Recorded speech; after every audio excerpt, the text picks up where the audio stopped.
I want to show an image here that I think really captures what's going on around the world. It says Brazil woke up. And, you know, in the past few weeks in Brazil, we've seen up to 250,000 people out in the streets protesting. And they're protesting transportation, health services, education, and security, despite a heavy tax burden. Those are all declining for them because of the bankster occupation, because the crime wave over the past few years, the past few decades by the banksters has gone unpunished. That's right. On this show, Stacey, we introduced the idea of the global insurrection against banker occupation. We saw it in the Arab Spring. We saw it in Wisconsin. We see it in Detroit. We see it in Europe. We see it in Greece. Now we see it in Brazil. It's in South America now. It's truly becoming a global insurrection. This is the first global insurrection in history. We've had other revolutions, but this is the first global insurrection against banking occupation. Thank you very much, Max Kaiser, for starting things off. I'm Darren Howard. And I'm Robert Nisbet. You're tuned in to Protest in the Global Village Update as we take a look at the lamestream media's, severe attempt to start sequestering off any protests at all. Well, don't you know we need to hear about gay rights? Yeah, that's way more important than the entire nation of Brazil shutting down its government, or Turkey, or any of that. Okay, so let's start it off. Check it out. Brazil's biggest protests in 2 decades intensified on Thursday, despite government concessions meant to quell the demonstrations. Tens of thousands of people took to the streets of the capital city of Brasilia, joining millions more who flooded other cities. Activists in Brasilia marched around Congress, the Supreme Court, and presidential offices. As the crowds grew, police used tear gas bombs and pepper spray in an effort to control the multitude. Demonstrators stormed Congress, breaking windows and fighting with police inside the building. Now in their second week, demonstrations have broadened to protest high taxes, inflation, corruption, and poor public services, ranging from hospitals and schools to roads and police forces. Activists are also denouncing the over $26 billion of public money that will be spent on the 2014 World Cup and 2016 Olympics, 2 events meant to showcase a modern, developed Brazil. Of course, if you tuned into CBC News, they talked about a few scant protests with a few scant protesters. Of course, we showed the picture of entire city streets and squares filled with hundreds of thousands. And of course, it's just about the hike in bus fare. That's what they're trying to say. Yeah, actually, it's about the supreme inequality that exists in that country. And Brazil is well informed. You got to talk about a very similar economy and a very similar population as Canada. But of course, they're not talking about that either. Remember, we're here to help you out. We're here to make sure you get support as you hit the streets and start talking to the general public about what's wrong and how we can fix it. That's the way that Radio Free Canada works. What do you got for me, man? Well, of course, they're protesting all over the world, including in little places like Bulgaria of all. Man, check it out. Remember, you're not going to get this with lamestream media. This is Radio Free Canada. Thanks for coming along. Bulgarians have once again taken to the streets calling for more transparency and less corruption from their government. The mainly peaceful demonstrations were sparked by a series of controversial government appointments, including that of a powerful media figure as the country's national security chief. So we've got Turkey, Brazil, and Bulgaria. And they want more transparency and less corruption. That's kind of what I want, too. You know, and if they get it down there, I'm going to be cheesed off because we still have the Conservatives in power in Canada. They should be in jail, okay? They should be getting written right off. Elections Canada, fraud. I am shocked. I am shocked you see it. Our government is corrupt. I'm just sort of laying out those facts that they don't want to talk about on CHBC News. Remember, CHBC News, leading seniors astray, one broadcast at a time. Thanks a lot for Blaine Gaffney for coming out and making my day a lot easier, too. Big shout-out for you. And a shout-out to our friends at the NSA and CSIS. Remember, Darren Howard said the word bomb parts. How about red line? Oh, that's a good one, That's too. a good one, yeah. That'll yeah. set off the big things. We sit here and we promote peaceful solutions. We're always promoting peaceful protests. And then we got blocked by some guys at Idle Some More. And they got a little cheesed off that we were pointing out the fact they do nothing in the streets. But far be it for me to point out more facts. What do you got for me, brother? Well, apparently there was a little demonstration in Manhattan that kind of slipped completely under the radar. Oh, man. Check this out. This is awesome. On June 9th, 2013, tens of thousands of Orthodox Jews assembled on the streets of New York City to protest against the existence of the State of Israel and to condemn its current evil decree to draft yeshiva students. The mass demonstration took place in Federal Plaza Square in Lower Manhattan, where a huge platform had been set up for several hundred rabbis and leaders of communities. In front of the platform were seated hundreds of prominent and esteemed people, while the rest of the square was overcrowded with tens of thousands participants. One important point made by one of the speakers was that the Zionists attempt to transform Jews from a peace-loving religious people who study the Torah to a warlike, militant, nationalistically cold people. Great anguish was expressed over the fact that the Zionists persecute Orthodox Jews in the Holy Land to a terrifying degree, which make their existence in the Holy Land nearly impossible. The climax of the demonstration was the fiery speeches which gave moral strength to the heroes in the Holy Land, who are determined not to yield under persecution and threats of the Zionists. At the end of the demonstration, the entire assembly stood up and together cried out the immortal lines of the prayer book that express the Jewish faith. Hear, O Israel, the Lord is our God, the Lord is one. God is king, God was king, and God will be king forever.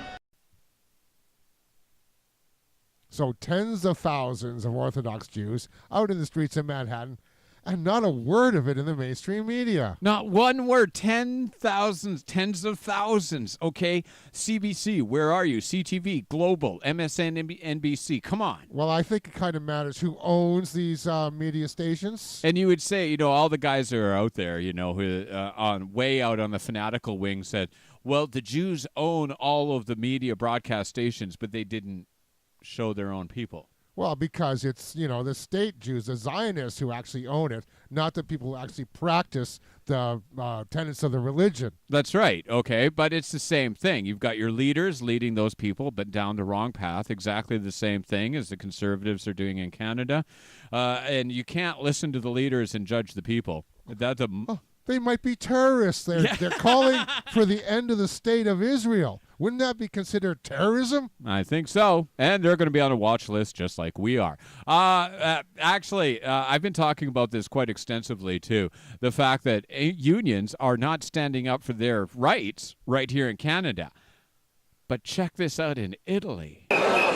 The big three Italian trade unions buried their differences to organise a day of protest against austerity on Saturday and mobilised at least 100,000 people from all over the country in Rome. A fleet of 1,500 buses, 10 trains and ships from Sardinia were used to bring the workers concerned about rising unemployment and what they call unfair taxes to the capital.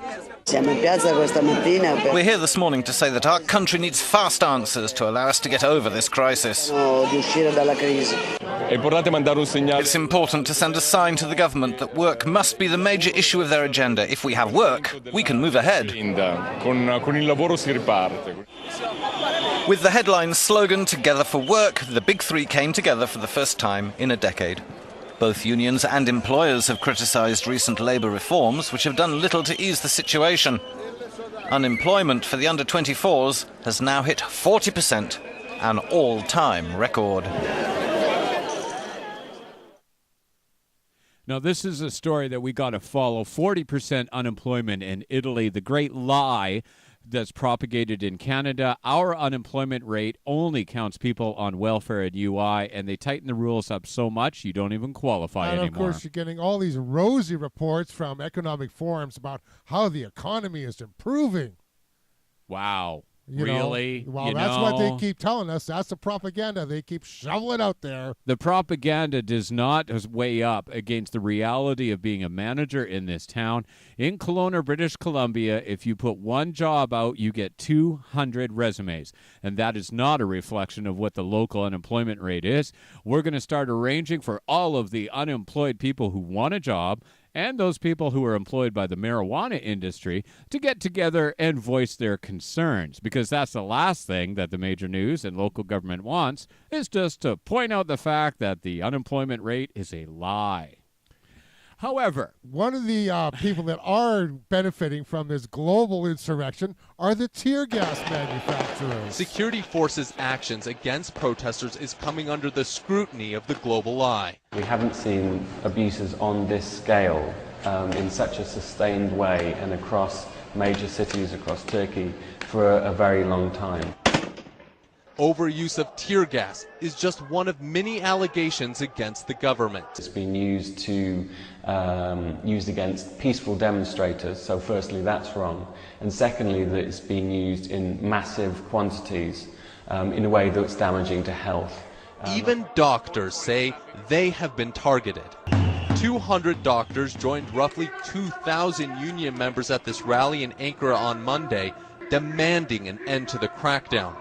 The past 3 weeks of clashes have exacted a heavy toll. This video shows police beating protesters in Istanbul. CNN has repeatedly asked for a government response on the use of police force, but a statement has not been issued. Prime Minister Erdogan has defended and in some cases even praised the actions of his security forces. The worst clashes in 10 years have deeply polarized the country. Many people we spoke to feel betrayed by the police. They fear that this could be the beginning of a new era of impunity by the authorities. Ian Lee, CNN, Ankara, Turkey. I got forwarded a picture from a hotel lobby where they were treating protesters. When the police discovered that there were doctors in the hotel treating protesters, they tear gassed the hotel. I've seen pictures of them pumping tear gas into people's homes. Yes. Okay. Now, if you're talking about the fascist regime being global, just take a look at the G8 or at any major Canadian protests where the RCMP were in action.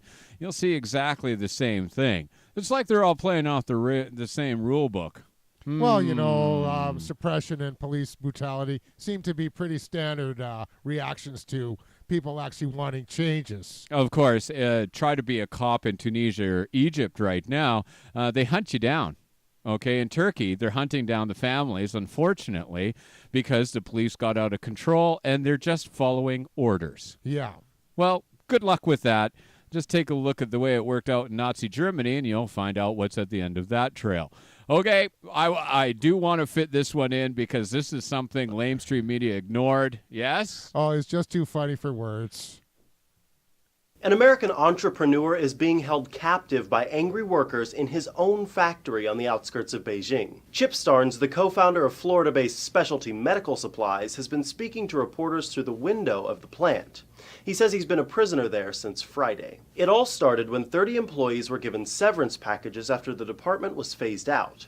Other employees heard and demanded their own packages even though they weren't being laid off. We figured maybe they got a little bit afraid, saw the one division closing, figured Chip was there, they would take advantage of the situation and try to collect. Starnes says workers locked him in an office when he tried to leave the plant and deprived him of food and water.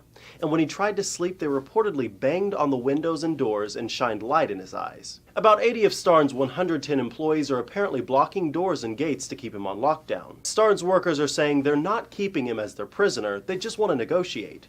Some say they haven't been paid nearly 2 months' wages, a claim which Starnes denies. Starnes reportedly has called the U.S. Embassy for help, but because it's a civil matter, there's not much American officials can do to help. So that should cheer you up because really people are standing up against a fascist nightmare that is world economy and they're getting their point across. That's right. Apparently there was a successful negotiation because he's since been released.